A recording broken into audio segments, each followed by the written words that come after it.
Hi friends, this is Swapna. Welcome back to my channel smart Telugu house wife. ఈరోజు నేను మీకు ఒక మంచి హెల్దీ బ్రేక్ఫాస్ట్ రొటీన్ చూపిస్తానండి. ఈ బ్రేక్ఫాస్ట్లో మనం రెగ్యులర్గా వాడుకునే మినపప్పు, బియ్యం తీసుకోవచ్చు. బియ్యానికి మీరు నార్మల్ బియ్యానికి బదులుగా 3 బియ్యం తీసుకున్నా పర్వాలేదు. బ్రౌన్ రైస్ అంటే మనకి ఈజీగా మార్కెట్స్లో దొరుకుతాయి. ఒక 2 గ్లాసుల పప్పు లేదంటే 1 గ్లాస్ పప్పుకి 1/2 గ్లాస్ బియ్యం వేసుకుంటే సరిపోతుంది. మీరు ఎక్కువ కావాలంటే 2 గ్లాసెస్ పప్పు తీసుకుంటే మనం 1 గ్లాసు బియ్యం తీసుకోండి. నైట్ అంతా నానబెట్టుకోవచ్చు, లేదంటే ఒక 3-4 గంటలు నానినా సరిపోతుంది. పొట్టుపప్పు కాబట్టి కాస్త పొట్టుపోవాలంటే ఎక్కువసేపు నానాలి. మామూలుగా అయితే 2 to 3 అవర్స్ ఈజీగా సరిపోతుంది.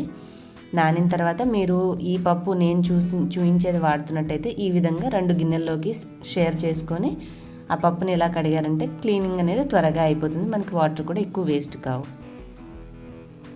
అంతా క్లీన్ అయిపోయిన తర్వాత ఒక బౌల్లోకి తీసేసుకుని ఫైనల్గా మంచినీళ్ళతో ఒకసారి కడిగేసుకున్నామంటే దాంట్లో ఉన్న మురికి కానీ ఏమన్నా సాల్టీ వాటర్ మనం ట్యాప్లో యూస్ చేసింది ఏదైనా ఉంటే క్లియర్ అయిపోతుంది. సో దట్ మనకి సింక్లో ఈ పప్పు తొక్కు ఇదంతా పడకుండా బ్లాక్ అవడం అనే ప్రాబ్లం కూడా ఉండదు స్ట్రైనర్ యూస్ చేస్తే. ఇప్పుడు నేను క్లీన్ చేసేసిన తర్వాత రైస్ని పప్పుని రెండింటిని మిక్స్ చేసేసుకుంటున్నాను. తర్వాత దీంట్లో ఇంకా అదర్ ఇంగ్రీడియంట్స్ మనం టేస్ట్ ఇంకా బాగుండడానికి ఏమేమి యాడ్ చేసుకోవాలో అది చూద్దాం. దీనికి మనకి ఒక 2 ఉల్లిపాయలు, ఒక పచ్చిమిర్చి, కొంచెం కరివేపాకు, కొంచెం జీలకర్ర కూడా వేసుకుంటే టేస్ట్ బాగుంటుంది. ఫస్ట్ అయితే మనం పప్పును గ్రైండ్ చేసుకుందాం. ఇది ఇడ్లీ పిండి ఎలా మనకి థిక్గా ఉంటుందో అలాగా గ్రైండ్ చేసుకోవాలి. మరీ పల్చగా కాదు, మరీ లూజ్గా కాకుండా మీడియంగా ఉండేలాగా మనం చూసి జాగ్రత్తగా, మిక్సీ కాబట్టి నీరు సరిపోతుందో లేదో తిరగడానికి గమనించుకొని గ్రైండ్ చేసుకొని ఒక గిన్నెలోకి తీసుకోండి. ఇంకా మిగిలింది కూడా సెకండ్ ట్రిప్ వేసేస్తున్నాను నేను.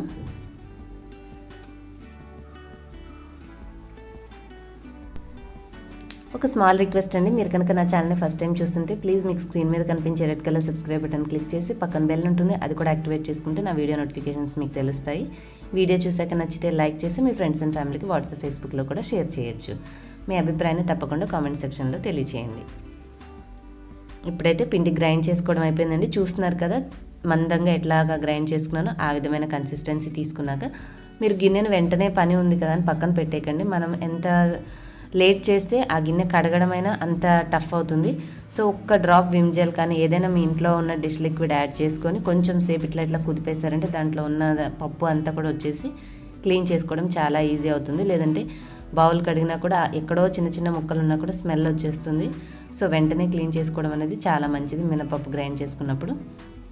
ఇంకా దాంట్లో కావాల్సిన నేను ఉల్లిపాయ, పచ్చిమిర్చి, కరివేపాకు ఇవన్నీ క్లీన్ చేసేసుకొని ఉల్లిపాయలను కట్ చేసి ఈ విధంగా చాపర్లో వేస్తున్నాను.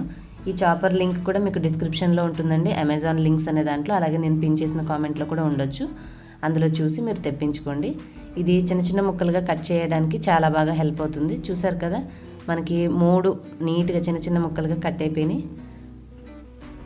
ఇది సిలికాన్ బ్రష్ అండి. ఇట్లాంటి వాటికి మనకి క్లీన్ చేసుకోవడానికి, వైప్ చేయడానికి చాలా బాగా యూజ్ అవుతుంది కిచెన్లో. సో దీని లింక్ కూడా నేను డిస్క్రిప్షన్ బాక్స్లో ఉంటుంది. స్పాచులా సెట్ అని, ఇది కూడా చూడండి. తర్వాత దీంట్లోకి సరిపడినంత ఉప్పు వేసుకుని చక్కగా మనం గరిటెతో కలిపేసుకున్నామంటే ఈ విధంగా మిక్స్ అనేది ప్రిపేర్ అవుతుంది. కొంచెం కలర్ఫుల్గా ఉండడానికి నేను పసుపు వేస్తున్నాను.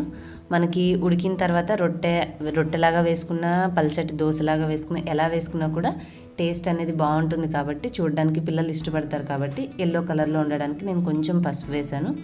కాస్త ఆయిల్ రాసుకొని ప్యాన్ మీద మనం ఇట్లాగా చిన్న చిన్నగా వేసేసుకుంటే టేస్ట్ అనేది బాగుంటుంది.